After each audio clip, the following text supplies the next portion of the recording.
In this section of our program, I respond to some questions that you've sent in that I think represent many folks' concerns and interests. The first one has to do with pumping money into the economy at a downtime and what the risks are for inflation. This is a subject about which our political and media leaders are, and I'm going to be polite here, somewhat confused when they're not simply wrong and uninformed. Let's do this on a very basic level. When you have massive unemployment, when you have companies out of business, when you have goods and services not being produced, even though there are workers who want to work, and all the tools, equipment, and raw materials needed for them to work on and with, one of the things the monetary authorities in a society do, the central bank, is pump money into the economy. Their hope is very simple, that if you give people more money, they will go out and spend it.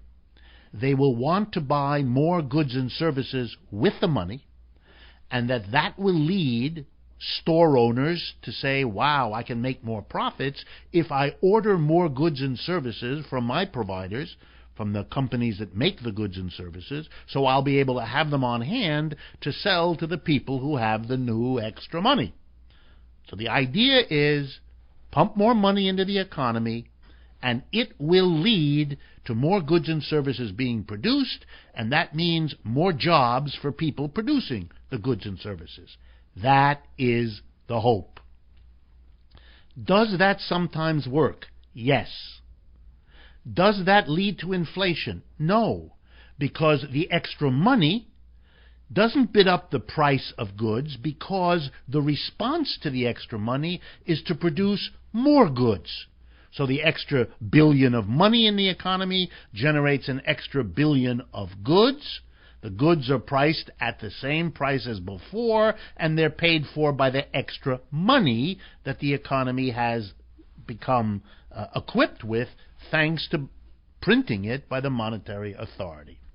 So it is possible to stimulate an economy, to offset unemployment, by increasing the quantity of money if, and this is the big if the increase in money leads to the production of more goods and services to be exchanged for that money. Here's the problem.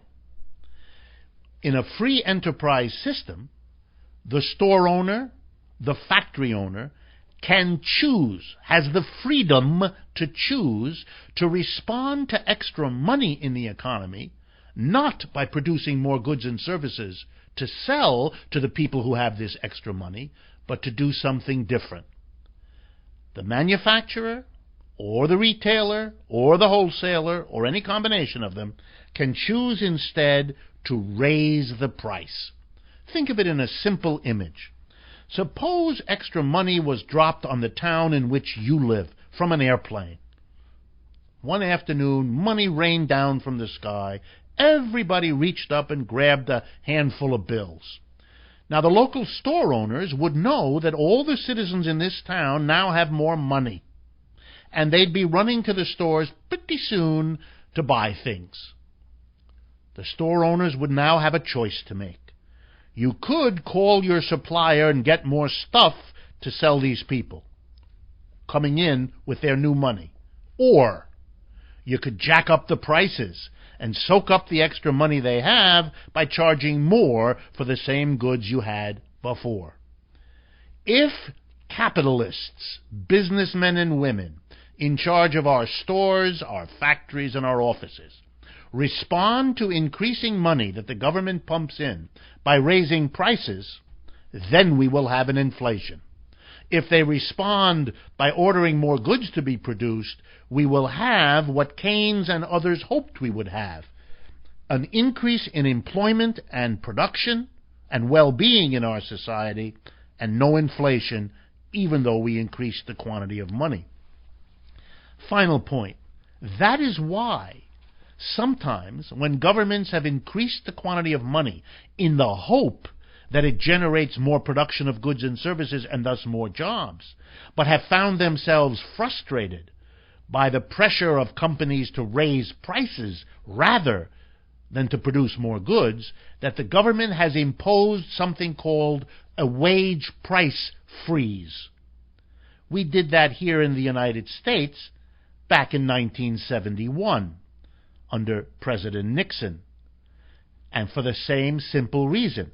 If the government forbids companies from raising their prices, and forbids, by the way, unions from raising wages, which is what President Nixon did in 1971 in the United States, well, then you make sure that your monetary policy works, because you increase the quantity of money and you forbid, by law, by threatening to jail any capitalist who raises prices, any unionist who raises wages. Then you can be sure that the extra money finds its way into the purchase of goods and services rather than into the unwanted inflation.